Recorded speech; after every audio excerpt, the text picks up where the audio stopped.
उत्तर दक्षिण पूरब पश्चिम फिरदा दाणे दाणे नु सर्व कला सतगुरु साहेब की हरि आए हरि आणे।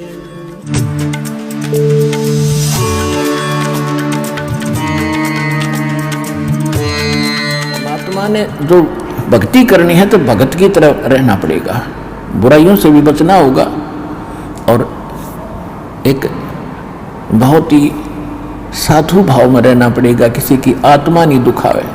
ठीक है, आपको धीरे धीरे सेट होने में टाइम लगेगा, जैसा भी जिसका व्यवसाय है अब वर्तमान में उसमें एक साधुता लाओ। जैसे कोई मजदूर है, सेवा कर रहा है किसी के और भगत हो गया तो वो तन मन धन से सेवा करे उस मालिक के उसमें, क्योंकि वहां से उसने रोटी मिल रही है। और फिर परमात्मा ऐसी प्रेरणा करेगा उस मालिक के अंदर, देख भगत आदमी होते ऐसा हो भाई। कोई चीज पड़ी रहो घर में, उसके लिए मिट्टी समझे, चाहे पैसा हो चाहे सोना हो, कुछ भी हो, अपनी मिली हुई 2 रोटी यानी 2 जो दिहाड़ी मिलती है उसमें संतोष सब्र करके देखा कितनी इज्जत बनेगी उसकी और कितनी विनम्रता और उसके प्रति सद्भावना और उसका आदर बनेगा उस मालिक के हृदय में। इसी प्रकार अगर आप मालिक हैं, भगत हैं, आपके यहाँ कोई सेवादार सेवा करता है, उनको अपने बच्चों की तरह समझाए, उनको भगवान के बच्चे समझाए। वो बालक सेवा कर रहे हैं, भगवान के बच्चे हैं, उनको प्यार दे और उनके साथ कोई ऐसा गलत बर्ताव नहीं करे। और फिर कुछ दिनों में उनके दिल में ऐसी भावना होगी, परमात्मा दोनों तरफ रोल करता है, जब हम मालिक के अनुसार चलेंगे फिर उन बच्चों में भी, उन सेवादारों में भी ऐसी भावना भर देगा कि हमारे जैसा नालायक नहीं, इसे ऐसे भले आदमी के घर में राम 19-21 कराएंगे, सेवा में मजदूरी में 21 काम कराया करेंगे भाई। तो इस तरह कितना अच्छा माहौल बनेगा। और हम जैसे मालिक तो समझता है कि न पैसे दो 100 रुपये और काम खींचूं 1000 का, और मजदूर क्या समझते हैं, रुपये लेवा 500 और काम करा 100 रुपया का। दोनों की नीयत खराब और दोनों दुखी, कर्म भी बिगड़े, टेंशन बनी रहे। तो इस प्रकार हमने अपने इस अंतःकरण के अंदर एक साधु भाव लाना पड़ेगा और तब हम देखना आपका वातावरण कैसे बदलने लगेगा, कैसे बदलने लगेगा, पूछो मत। तो तब हम यहाँ भी सुखी होंगे, आपको चिंता नहीं रहेगी कि वहाँ सेवादार सेवा कर रहे हैं, वो अपने तन मन धन से सेवा करेंगे भगवान से डर के, वो भगवान से डरने वाले हो जाएंगे, फिर बातें खत्म हो जाएगी।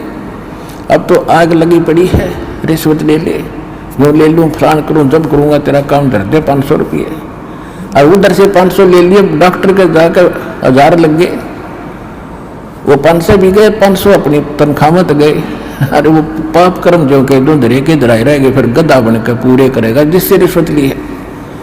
तो इसी विघ्न में पैर दो मत, ये भगवान बताना चाहते हैं।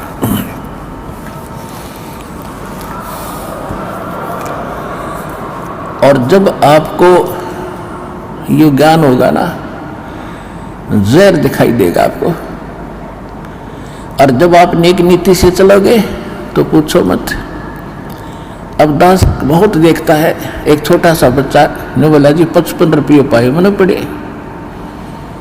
वो घर पे ले आया, घर वाले बोले ना बेटा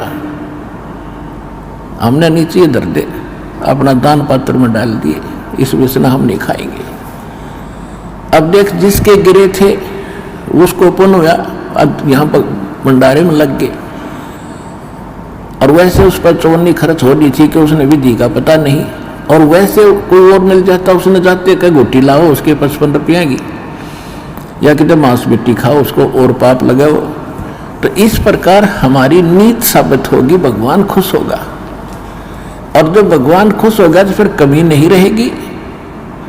हमने परमात्मा को प्रसन्न करना है, और परमात्मा प्रसन्न होगा तो फिर कमी किस चीज की,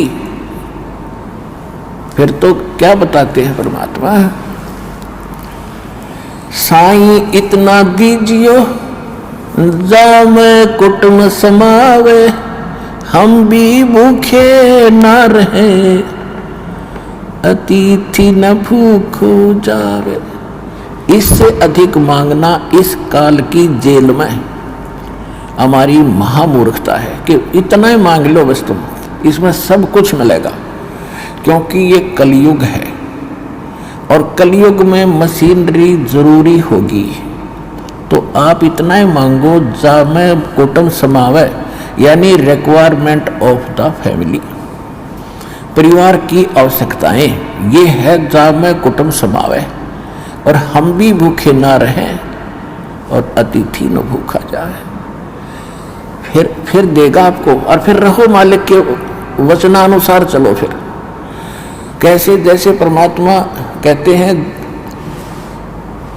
चिड़ी चोंच भर ले गई, नदी न घट्यो नीर, दान दिए धन घटे नहीं, यूं कह रहे साहिब कबीर। परमात्मा अपना साइन कर रहे हैं इस वाणी को बोल करके, कह रहे साहिब कबीर कि दान करने से धन नहीं घटेगा, ये नियम है ईश्वर का, परमेश्वर का। और दान सुपात्र को करे, गुरु बिन माला फेरते, गुरु बिन देते दान, गुरु बिन दोनों निष्फल है, चाहे पूछो वेद पुराण। देते को हर देत है, जहां तहां से आण, अण देवा मांगत फिरो, फिर साहिब सुने ना कान। अब परमात्मा ने भूमिका करके दिखाई हमारे को कि साईं इतना दीजियो जिसमें कुटुंब समावे। एक धानक, एक जुलाहा, सुबह से लेकर शाम तक एक बारीक बारीक तार इकट्ठे करके धागे और कपड़ा बुनता है। एक दिन में मुश्किल से भी 5 फुट 10 फुट बना पाता है, 5 फुट 4 फुट, और बहुत लंबा सैकड़ों फुट का तार वो थान बनाना पड़ता है, ताना बनाते थे। वो हफ्ते में पूरा होता। उसकी जो मेहनताना मालिक को मिलता है, उसमें से अपने परिवार के लिए जो आवश्यक सामग्री थी, खाद्य पदार्थ लाते और शेष बच जाते, उसको सत्संग और भंडारा में लगाया करते थे। इस प्रकार परमात्मा हमें उदाहरण देते हैं कि इस लोक में आप भगवान की भक्ति अवश्य करो, पूर्ण संत से प्राप्त करके, फिर परमात्मा एक्शन में आएगा। और वैसे आप ये फार्मूले अपनाओगे तो सफल नहीं हो पाओगे, क्योंकि फिर आपके साथ काल रहेगा, ये मन है।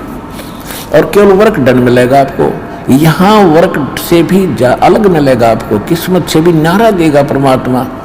क्योंकि हम परमात्मा से कुछ और मांग ही नहीं रहे, इतना ही मांगते कि हमारी भक्ति बनी रहे और हमें कोई आवश्यक वस्तु का अभाव ना हो, बस इतना सा।